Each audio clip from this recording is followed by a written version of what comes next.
और पहला सवाल तो ज्योति जी आपसे ही मेरा है, विपक्ष से ही सवाल कि महाराष्ट्र में जो 5 चरण में चुनाव होने जा रहा है, इस पर तो कोई आपत्ति नहीं आप लोग को? जब चुनाव आयोग ने जो अपना डेट दिया है, हम लोग सबको सर्वमान्य है और उस पर चुनाव आयोग अपना कार्य करे, अच्छा से कार्य करे, जो उनकी जिम्मेदारी है। नेताओं ने चूंकि इस तरह के बयान दिए थे 7 फेज में चुनाव क्यों और ये सारी चीजें, इसलिए पूछ रहा हूं। ये 7 फेज में देखिए सवाल क्यों उठता है, ये सारी बातें तब उठने लगती है जब सरकार के जो कार्य होते हैं और चुनाव आयोग के इन 10 सालों में जो उनके जो कार्य हैं और जिस तरह से उन्हें एक्ट किया, उस पर लोग शंका होती है। लेकिन जब महाराष्ट्र की आप बात कर रहे हैं तो महाराष्ट्र में आप देखें, आप पूरा रूरल एरिया से लेकर अर्बन तक सारे चरणों का 7 चरणों में आपने दिखाया है। अब इसमें देखिए किसान भी मुद्दे हैं, युवा भी मुद्दा है, महिला भी मुद्दा है, और ये सारे फ्रंट पर भारतीय जनता पार्टी फेल रही है। और अभी जो भारत जोड़ो न्याय यात्रा जो राहुल गांधी निकाले और उससे चलकर अब तो कल लास्ट मीटिंग है, जिसमें कि ये कोशिश की लोगों की बात सुनने का, जिसमें काफ़ी सफलता मिली, इस सेंस में लोगों को सफलता मिली अपनी बात को कहने का। ये बड़ा कारगर होगा कांग्रेस पार्टी और इंडिया गठबंधन के लिए। नहीं, कारगर क्या होगा, सवाल तो ये खड़ा हो रहा है जिस तरह की लड़ाई देखने को मिल रही है सीट शेयरिंग को लेकर। आनंद दुबे जी, आपसे मेरा सवाल है, मुंबई में जो नॉर्थ वेस्ट वाली सीट है उसको लेकर जो हमने देखा, जिस तरीके से तकरार की खबरें आ गई थी, संजय निरुपम नाराज हो गए थे, आपका भी बयान उस पर मैं सुन रहा था, इस तरीके के हालात रहेंगे वो भी अब, जबकि अब चुनाव की तारीखों का ऐलान भी हो गया है, कैसे फिर जीत मिलेगी? घर में ही एकता नहीं होगी तो? अखिलेश जी नमस्ते। देखिए अखिलेश जी, ऐसा पूरी एकता है, महाविकास आघाड़ी आपस में एकदम समन्वय बनाकर चल रही है। ठीक है, 1-2 सीटों पर यदि कोई नेता, कोई कार्यकर्ता लड़ना चाहता है, अपनी पार्टी से जाकर कहे, खुले मंचों पर आकर न कहे, क्योंकि ये एक मर्यादा का भंग होता है एक प्रकार से।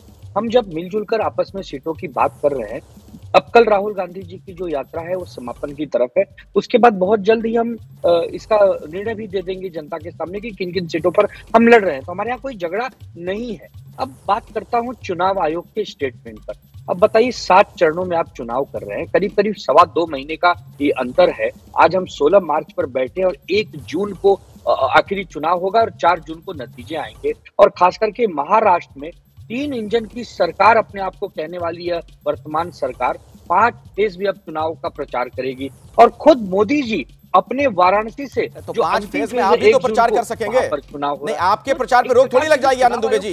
5 फेज में आप भी तो प्रचार करेंगे, आप क्यों नहीं करेंगे प्रचार? मैं वही कह रहा हूँ। हाँ।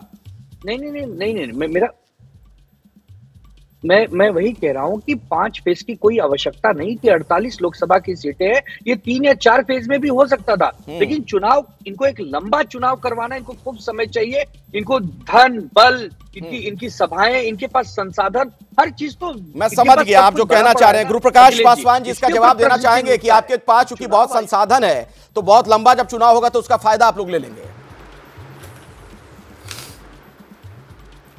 नहीं, देखिए अखिलेश जी, 2 बातें हैं। अभी तो हमारे ऊपर आरोप लगा कि महाराष्ट्र में हमारा ट्रैक रिकॉर्ड क्या है और उस पर हमारा परफॉर्मेंस ठीक नहीं है। अभी शायद कांग्रेस के प्रवक्ता कह रहे थे। देखिए मूल्यांकन कैसे होता है। महाराष्ट्र में पिछले विधानसभा चुनाव में सिंगल लार्जेस्ट पार्टी कौन सी थी?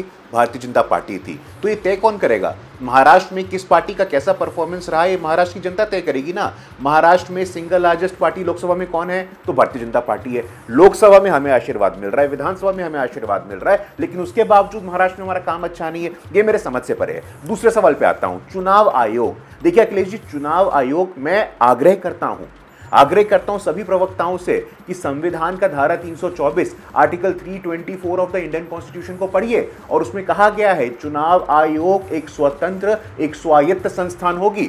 आप लोग अपने कन्वीनियंस के हिसाब से कह देते हैं संविधान सर्वोपरि है, संविधान सर्वोपरि। अरे भैया, संविधान सर्वोपरि तो संविधान को पढ़िए तो सही, संविधान को समझिए तो सही। बीजेपी ने कर दिया है 7 फेज में और ये आरोप हम पे लगातार कर रहा है आपके पास ज्यादा संसाधन है। मैं आपके शो पे कहता हूं कि हमारे पास सबसे ज्यादा मानव संसाधन है, कार्यकर्ता है, और इस बात का अभिमान है हमारे पास कि हमारा 17 करोड़ कार्यकर्ता तन मन धन से लगता है। और रिसोर्सेज की बात करते हैं आप, कल डेटा आया है 20,000 करोड़ में से 6,000 करोड़ यदि बीजेपी को मिला है तो 14,000 करोड़ गैर भाजपा इंडिया अलायंस को मिला है। ये आपको नहीं दिखता है? मानव संसाधन की बात करिए, कार्यकर्ता की बात करिए, निस्वार्थ भाव की बात करिए। भारतीय जनता पार्टी को ब्रिजमोहन जी मैं आपके पास आऊंगा, उससे पहले आनंद दुबे जी को जवाब देना चाह रहे थे। जल्दी से आनंद दुबे जी, मानव संसाधन उनके पास बहुत ज्यादा है।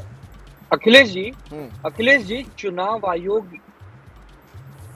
आयोग एक स्वतंत्र संस्था जरूर थी। टीएन शेषन साहब का जमाना हमने जब देखा था तो हमें भी लगता था, लेकिन जिस प्रकार चुनाव आयोग के निर्णय आए हैं कि पॉलिटिकल पार्टीज को जब तोड़ा गया और उसके बाद जब लेजिस्लेचर को देखकर निर्णय दे दिया तब चुनाव आयोग पर विश्वसनीयता नहीं रह जाती है। तो कोर्ट में जाइए ना, और चुनाव आयोग कोर्ट में जाइए, कोर्ट का दरवाजा खुला हुआ है, कोर्ट का दरवाजा खुला हुआ है, चुनाव आयोग पे सवाल मत खड़ा करिए। कोर्ट में मतलब कोर्ट में तो हम गए ही हैं, तो कोर्ट में जाइए, कोर्ट का दरवाजा खटखटाइए, यहाँ चुनाव आयोग पे आरोप मत लगाइए, संविधान पे प्रश्न मत खड़ा करिए, जाइए कोर्ट में जाइए। तब तक आपने संविधान खराब नहीं किया। चलिए ठीक है।